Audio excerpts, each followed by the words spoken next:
So remember that you have this classwork, so you have to analyze the details using Therm. And then we have to calculate the average R value using Therm. I'm going to run this example, so it's a different example from the ones that we are analyzing. And the ones that are sitting on the first row, you have to analyze this one. The second row, you have to analyze that one. And the third row, you have to analyze this one. And again, we have to be, yeah, so let's analyze the detail and select all the materials. If you can't find a material like this in the library, don't move on, don't get stuck. Okay, so if you don't find that material, try to select something that is similar to that. For these damp roofing materials, don't try to do it. Okay, so we are not in Therm, we are not simulating membranes or thin layers. It's just something solid. We can simulate the concrete masonry unit. We can simulate the brick, the concrete here. If we have thermal insulation or whatever, okay, so we can simulate solid materials and we can simulate a membrane. Well, in theory we can, but that's not the object of this exercise. So this is your first approach to Therm, and we are not simulating these membranes, air barriers, vapor, whatever. So I'm going to work with this one. Okay, so the goal today will be to do something like this and to analyze that. So here we have the soil, what is this, foundations. We have a wall with different layers, but all layers are solid. Okay, so let's work with this. Here, as you can see, we don't have, here at some point, we have 3 inches, 4 inches of reinforced concrete, 6 inches or polyurethane. Okay, so we have, in some element, we have a width. If you don't have all the widths, then you have to make up things, okay? For example, if this insulation, it's 6 inches. Okay, if this is 6 inches, this can be 2, and this can be half, and this. Okay, so if we have a reference, I'm not checking that you have exactly the same, but you can tell me that if this is 6 inch, this is 12. That makes sense. Okay, so if this is 6, this can be 2 or 2.5 or 1.5. I don't know, but make sure that things are. We're not talking about the exact dimension. That's something that is feasible. Okay, so let's do this. Here we have a lot of things, so I'm going to work with 2 software at the same time. Okay, so here we can see if it works. Yes. How did you change the grid length again? The grid, well, there are 2 things that you can use. You can use options, preferences, and here you can go to snap settings, show grid and snap grid. And here, this is the width and the height of the grid. Okay. Or you can change the zoom, make this 25% zoom so that we see that grid smaller.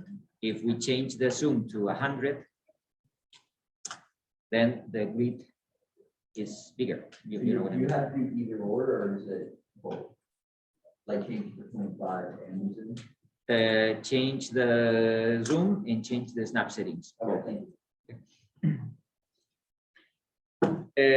Okay, so let's start working with the reference. So let's assume that the width of the thermal insulation is 6 inches. Okay, so we will use this material as a reference, and then as of this material, we will try to do. So I will work here with a rectangle, and I want a 6-inch width thing. What the hell is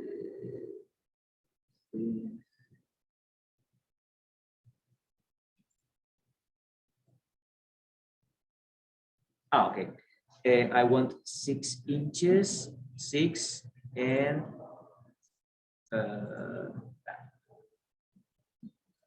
so this is a 6-inch rectangle. Then I select the rectangle, and this is a cavity insulation. Well, in this detail, this is a typical detail with studs and insulation between the studs. Sometimes we have thermal insulation, sometimes we just have air. So if you find a house built in the 20s, in the 1920s, you might find that it doesn't have any thermal insulation between studs. Okay, but here we can select glass wool. Okay, so we assume that we have 6 inches of glass wool. This is our thermal insulation. Then we have a gypsum board. And what's the size of a gypsum board? It can be 1/2 inch. Or let's go down, because you see that just underneath the thermal insulation, and we have something here. What is it? It's a rafter, or it's a horizontal element. Okay, it's made of wood. It's not written anywhere because here we have a sealant or gasket. So this is a sealant, and we're not going to model that. But this is not a protective membrane. So we are not modeling membranes. But what is this? Well, if we know anything about residential construction, we can assume that this is a stud. It can be a 2 by 6 inch stud made of wood. So let's work with a rectangle. It's 2 inches, 2 by 6. And then I select this, and this is pine. Okay, so it's a wood. There will be a horizontal and vertical wood grid, and this is a horizontal element. Then, as you can see here, the gypsum board goes from this point. It doesn't get the final, the lower part of the wood element. So I'm going to create a rectangle. This can be 1/2 inch, and it can go up to this point, kind of. And this is the gypsum board. Do we have gypsum, glass? Hardwood insulation.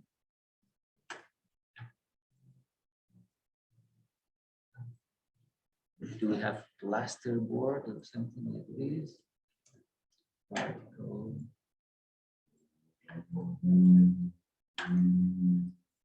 I don't find the gypsum. Maybe it's there, but I don't find it. Anyway, again, do not get stuck. If this is an internal finish, it can be plywood. Okay, so you can, if you use plywood, that's fine. But if you find gypsum, go ahead and then so we have the glass wool, then we have something made of wood here, then we have plywood as internal finish, and this is rigid insulation. Okay, so this is specified because usually here we have had some kind of additions to the original facade. Okay, so they have added rigid insulation outside the original wall. So then we have to do that. Why rigid insulation and not glass wool or cellulose? Well, everything that it's outside, it's affected by moisture, rain, or whatever. So I would do this. I would add rigid insulation outside. What is rigid insulation? Well, we will see the list of materials. And what's that thickness? Maybe 2 inches. So let's, and you see that that goes beyond this. So there might be a thermal bridge here with the stud, and we go underneath the level of that stud. So I can use this. I would add 2 inches of thermal insulation, just slightly below this element. And what kind of insulation we have here? Yeah, we have the rigid insulation. Usually it's a polystyrene. There are a lot of poly things. PVC, it's the polyvinyl chloride. PVC, it's for frames and pipes, so we don't use this as a thermal insulation. Polyurethane, it's foam insulation. It's foam, it's a typical thing that we use as foam, but the rigid insulation is the polystyrene. Good one. Okay, so we have the polystyrene. And now here we have to, this is the vinyl or aluminum siding. Right.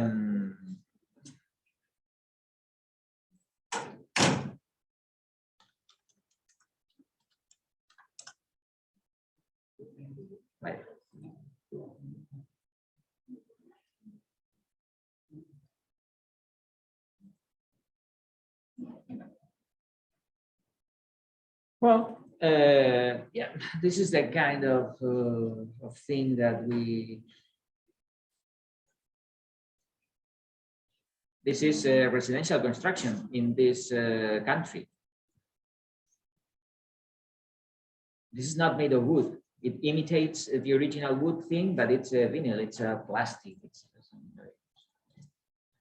Anyway, when we are doing something like that, we know that we have to protect the thermal insulation. Okay, so we have the thermal insulation here, and this vinyl siding, it's something like this.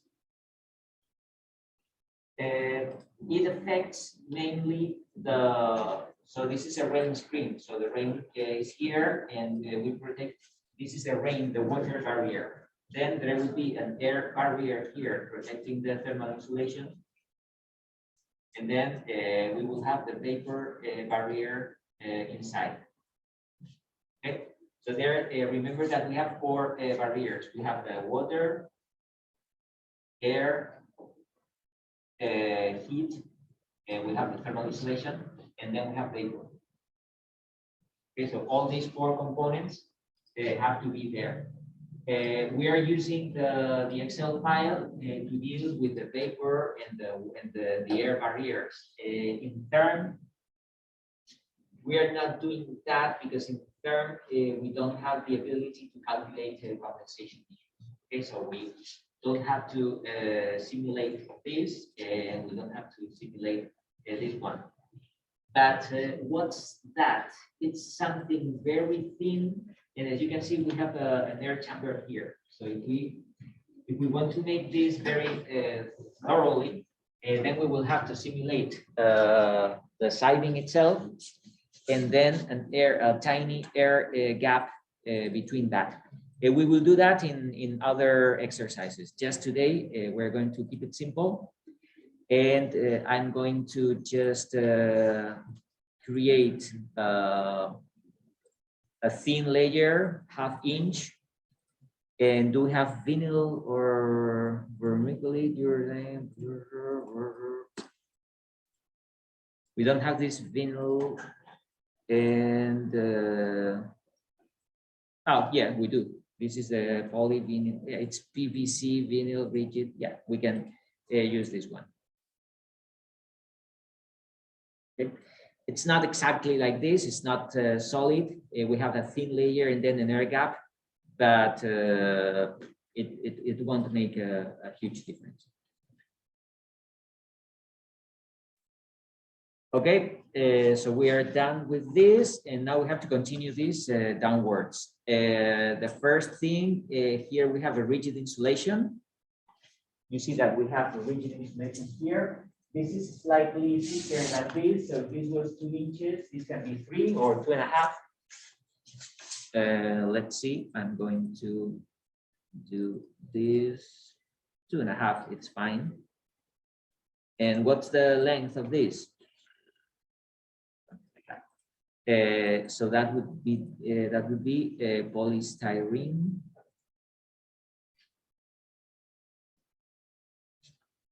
Okay, the same material as this one. Here we have, it's written here, expanded polystyrene. So we continue this 2 inches or 2.5, yeah, let's say 2.5. And now we can select this tool and this, so we have the same material there. And here we have a concrete slab. So I'm going to work with this rectangle here. And this is concrete. Cellulose. We don't have concrete. Are you kidding? Do you see concrete somewhere or? No. Okay, so that's an issue. Okay, so let's create a new material. So that will give us the opportunity to create a new material. So we can go to libraries, material library. And we're going to create a new material to see what kind of, what's the new material name? Concrete. It's a material type, it's solid. Okay, so we can have a solid frame cavity or external radiation enclosure. We are creating a solid material. And now we need the thermal conductivity and the emissivity. Okay, so it's quite easy to create a material. What is the emissivity?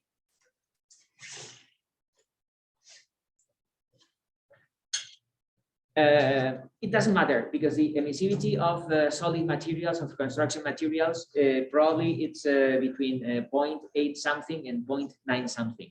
So if we keep this number, if we select solid, by default we have this 0.9. And in solid materials, emissivity is completely different in aluminum. It's completely different in glass. But other than metallic materials and glass, the rest of solid materials, emissivity can be 0.9. Okay, so we can use the same emissivity for brick, concrete, wood. They all have the same emissivity. But then the conductivity, the thermal conductivity is different. So we have to find out the thermal conductivity of concrete. Where can we find that? Well, we can go to Revit, or we can go to the Excel file. Let's go to the Excel file on Canvas.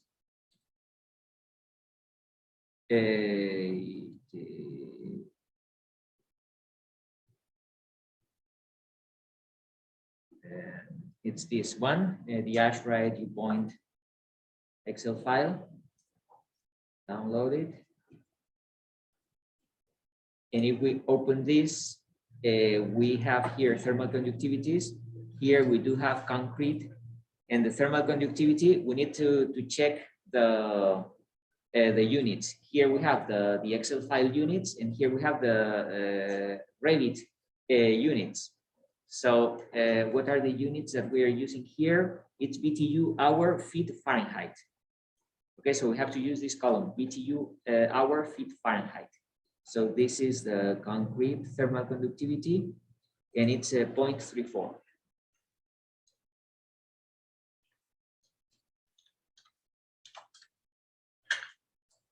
And color, let's select something grayish. And we are done. Now if we click in this material, we should find concrete. Yes, this. Okay, so creating a new material, it's quite easy. Well, it's easy if it's not glass, aluminum, or stainless steel. If it's something bright, then the emissivity changes. The emissivity is the ability to reflect light. So we can see that glass reflects light, shiny materials reflect light. Probably this, it reflects light, but if something doesn't reflect light, the emissivity is close to 0.9. Okay, so the concrete, we have concrete here on the floor. It doesn't reflect light, or yeah, it reflects light, but very little. And so that emissivity can be 0.9. Okay, and so we keep on working with this. Yeah, so this is concrete as well. There two different kinds. This is a concrete foundation wall, concrete slab. Here the colors are different, but well, I don't know why. Now we are going to model this. We are not going to work with a rectangle. We are going to work with a polygon for everything. Okay, so the wall and the footing. So I'm going to work with this option. And now I'm going to go.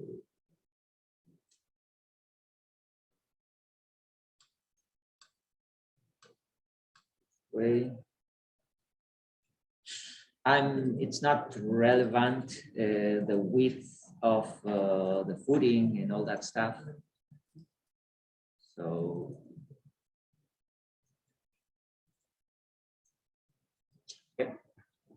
yeah, something like that. We click here, it's concrete. That's fine. It's not symmetric. Is it symmetrical or it's not? Probably it's not. Okay, so it doesn't matter. It doesn't really matter. We just want the idea that we have a concrete wall here. And here you see that we have this granular, these are aggregates. Okay, so I don't know if I have doing this in this class or in the CAD, I don't know. But anyway, we have aggregates, then we have the thermal insulation, and finally the concrete slab. We could add a flooring, but I think those guys, it's like this floor. We don't have a flooring, we don't have wood or tiles or whatever. It's just a concrete slab. But here we have another layer of aggregates. It doesn't really matter. I mean, from the thermal point of view, it's not. I'm sure that we're not going to find the aggregates there. So I'm going to do this. And what kind of materials do we have? Aluminum, no way. Cellulose, no. Expanded per this per liter, I don't know how to pronounce this. Let's find out.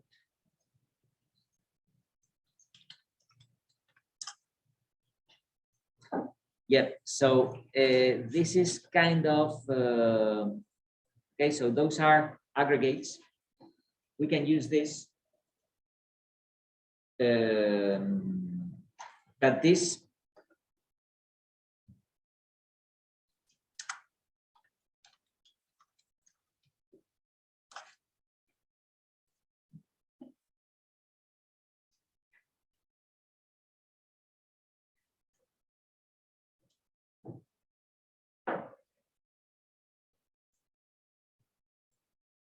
why can't we hear?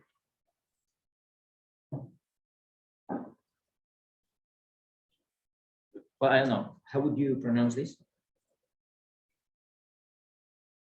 Perlite or perlite, well, something. Well, find out that they are small aggregates and they have the ability to, they have some thermal insulation properties. So compared to other aggregates. Okay, so we use this kind of material, especially on the roof. But if we don't find anything better, we can use that. Okay. Do we have anything better? Mineral fiber. Here we have this. Okay. And silicone. So let's use this one. And then we have soil around everything. So I can use another polygon and let's create like a polygon around the footing.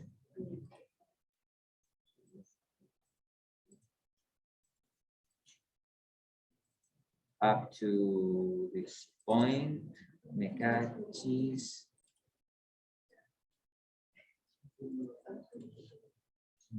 Point here.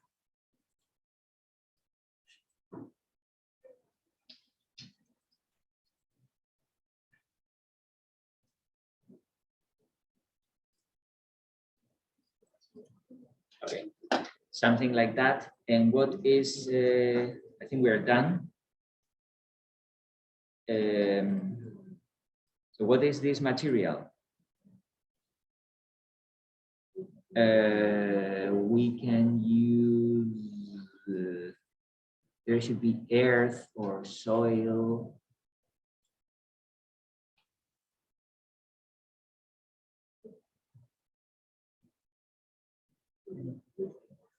Silicone, steel.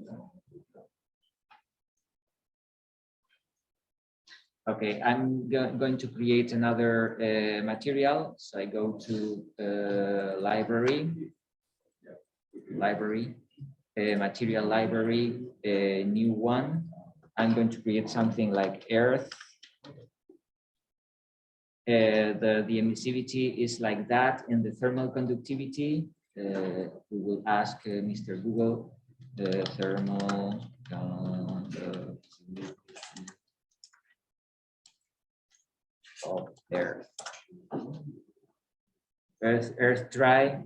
Oh, this is thermal conductivity in these units of earth, BTU hour feet Fahrenheit. Between 1 and 2.7. Let's say 1.5, and that's it. 1.5. Close. And whoa, what color?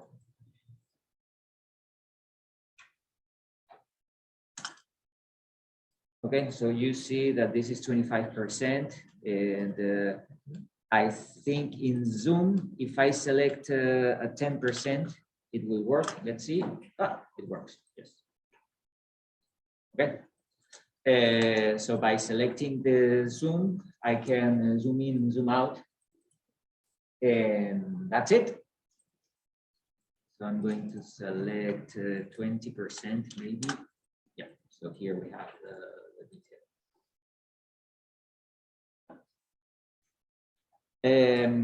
Now we are not done yet because we have to work with the boundary conditions. Okay, so remember that if we have a boundary condition that is select BC boundary condition, if it's a diabatic, that means that the detail continues. So the detail continues in this direction. In this direction, it continues downwards, because downward we have earth, and we keep on digging. We will find I don't know, Australia or whatever, and it continues in this direction as well.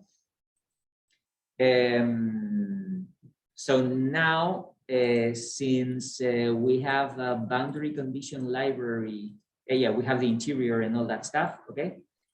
So we can select this. Can we select more than one? Yeah, apparently we can select all these, okay? So you see that I have selected all the, but actually I'm not going to do that, because here we have a floor and here we have a wall. So I want to select everything that is in the wall.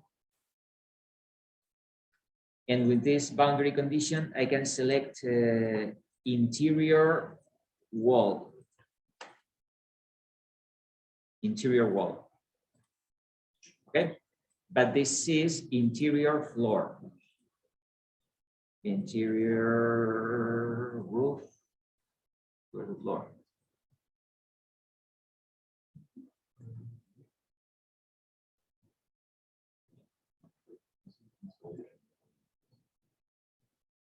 We didn't, yeah, because I told you to create the interior floor condition. Okay, so I'm going to use this interior in mind. But you have to show me that you can create your own boundary condition, the floor. I deleted it, but you had in last lesson, you had the number that you have to for the film coefficient. And then here I have exterior wall. So all these will be exterior wall. And if I have the horizontal, a roof, I'm going to apply here exterior roof because roof means that the heat flow goes upwards. Okay, so here the soil, usually it's warmer than the air, so the heat flow will go up. So for this boundary condition, I'm going to use exterior, everything is exterior here. Yeah, so there wasn't difference between roof, floor with the exterior one. So I can select everything. And here I can select exterior, well, exterior 0 Fahrenheit, sorry.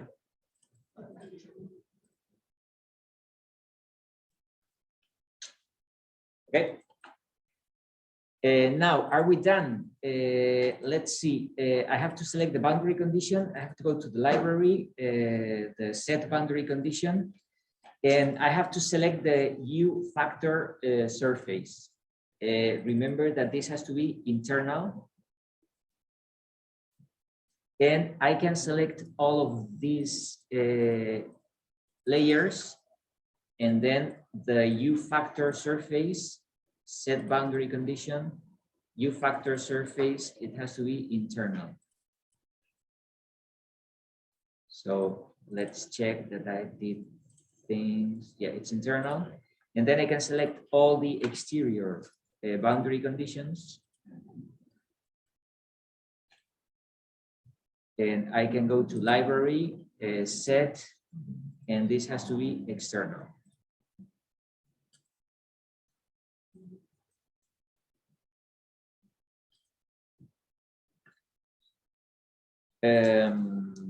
I think we are done. We have modeled everything. We have selected internal and external conditions. So when I think I have done something good, let's save it as detail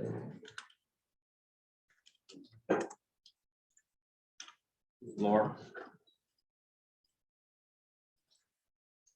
And now I have to run the simulation. Will it work?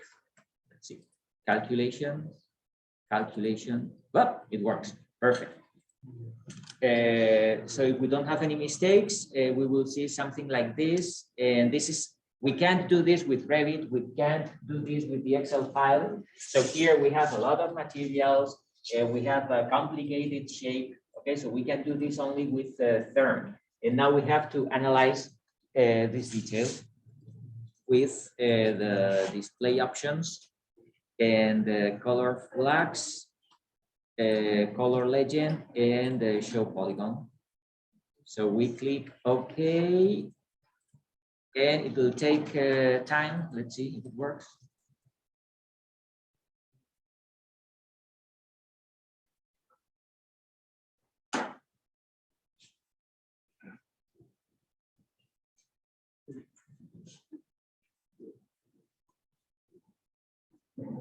Oh, beautiful.